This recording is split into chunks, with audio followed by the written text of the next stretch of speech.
Assalamualaikum warahmatullahi wabarakatuh. Di sini kami akan mempresentasikan atas diskusi kami yang berjudul Cloud Management Mechanism. Perkenalkan, nama kelompok kami ada Akbar Harhab, Gusti Randa, Yuda Prasetya, dan FC. Langsung saja.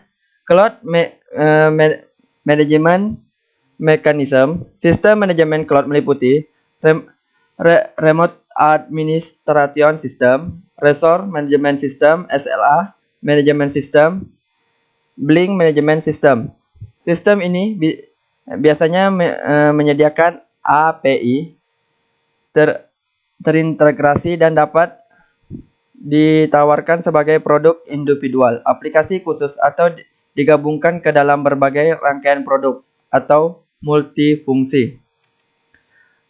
Remote Administration System. Definisi alat dan antarmuka pengguna untuk administration sumber daya cloud eksternal untuk mengonfigurasi dan mengelola sumber daya TI berbasis cloud. Di sini ada mekanisme implementasi. Sistem implementasi jarak jauh dapat membuat portal untuk akses ke filter administrasi dan manajemen dari berbagai sistem dasar, termasuk manajemen sumber daya, manajemen SLA, dan sistem manajemen penagihan. Di sini ada Cloud Consumer, Remote Administration System, Resource Management System, SLA Management System, Blink Management System. Dalam gambar di atas, sistem administrasi jarak jauh mengabstraksi sistem manajemen yang mendasarinya untuk mengekspos dan memutuskan kontrol administrasi ke administrator sumber daya cloud eksternal yang akan dilanjutkan oleh Yuda Prasetya.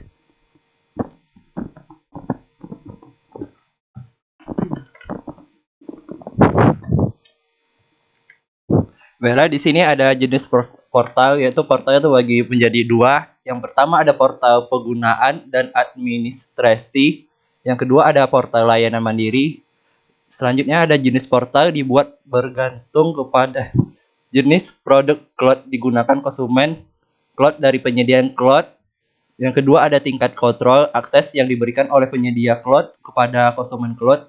Dan selanjutnya bergantung pada sistem manajemen yang mendasari antarmuka sistem administrasi jarak jauh.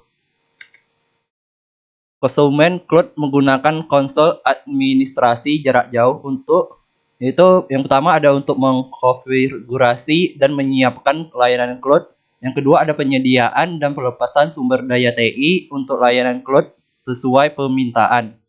Yang ketiga ada pemantauan status layanan cloud penggunaan dan kinerja pemenuhan KOS dan SLA.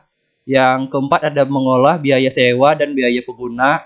Yang terakhir ada perencanaan kapasitas. Resource Management System. Definisi dari Resource Management System yaitu antarmuka dan mekanisme untuk mengordinasikan sumber daya TI sebagai respon terhadap tindakan manajemen yang dilakukan oleh konsumen cloud dan penyedia cloud. Mekanisme implementasinya itu mekanisme sistem manajemen sumber daya membantu mengordinasikan sumber daya TI dalam menanggapi tindakan manajemen yang dilakukan oleh konsumen cloud dan penyediaan cloud. Baiklah, selanjutnya akan dilanjuti oleh Hefzi.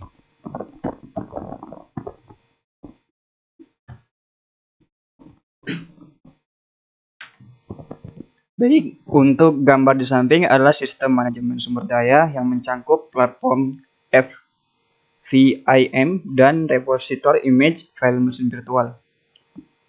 VIM memungkinkan memiliki repositori tambahan termasuk yang didedikasikan untuk menyimpan data operasional. Otomatisasi tugas melalui sistem manajemen sumber daya meliputi yang pertama, mengelola template sumber daya TI virtual yang digunakan untuk membuat instan siap pakai, seperti gambar server virtual. Yang kedua, menerapkan kebijakan penggunaan dan keamanan di sepanjang siklus hidup instan layanan cloud. Yang ketiga, memantau kondisi operasional sumber daya TI. Administrator sumber daya cloud, konsumen cloud mengakses portal penggunaan dan administrasi secara eksternal untuk mengurus sumber daya TI yang disewa. Yang untuk gambar 1 itu administrator sumber daya cloud. Administrator sumber daya cloud penyedia cloud menggunakan antarmuka pengguna asli yang disediakan oleh VIM untuk melakukan tugas manajemen sumber daya internal yang tunjukkan nomor 2. SLA Management System. Definisi untuk SLA Management System menyediakan fitur yang terkait dengan administrasi, pengumpulan, penyimpanan, pelaporan, dan pemberitahuan runtime data SLA. Sedangkan untuk mekanisme implementasinya, mekanisme monitor SLA untuk mengumpulkan data SLA yang kemudian dapat disediakan hampir secara real time ke portal penggunaan, dan administrasi untuk memberikan umpan balik berkelanjutan terkait layanan cloud aktif. Baik, akan dilanjutkan oleh Akbar Harahap.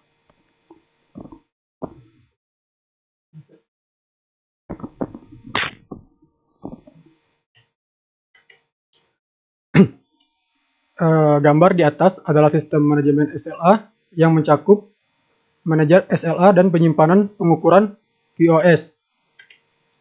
Billing Management System. Yang pertama ada definisi, kebijakan penetapan harga yang berbeda, serta model penetapan harga khusus berdasarkan konsumen cloud dan atau per basis sumber daya TI. Selanjutnya ada mekanisme implementasi, mekanisme yang didedikasikan untuk pengumpulan dan pemrosesan data pengguna karena terkait dengan akuntansi penyedia cloud dan penagihan konsumen cloud. Selanjutnya, gambar di samping adalah sistem manajemen penagihan terdiri dari manajer penetapan harga dan kontrak, serta penyimpanan pengukuran bayar per pengguna. Selanjutnya, konsumen layanan cloud bertukar pesan dengan layanan cloud. Monitor bayar per penggunaan, melacak penggunaan dan mengumpulkan data yang relevan dengan penagihan, yang diteruskan ke repositori untuk merupakan bagian dari sistem manajemen penagihan. Selanjutnya, sistem secara berkala menghitung biaya penggunaan layanan cloud terkonsolidasi dan membuat tagihan untuk konsumen cloud. Faktur dapat diberikan kepada konsumen cloud melalui portal penggunaan dan demikianlah hasil presentasi kelompok kami. Saya akhiri, wabillahi taufiq hidayah. Wassalamualaikum warahmatullahi wabarakatuh.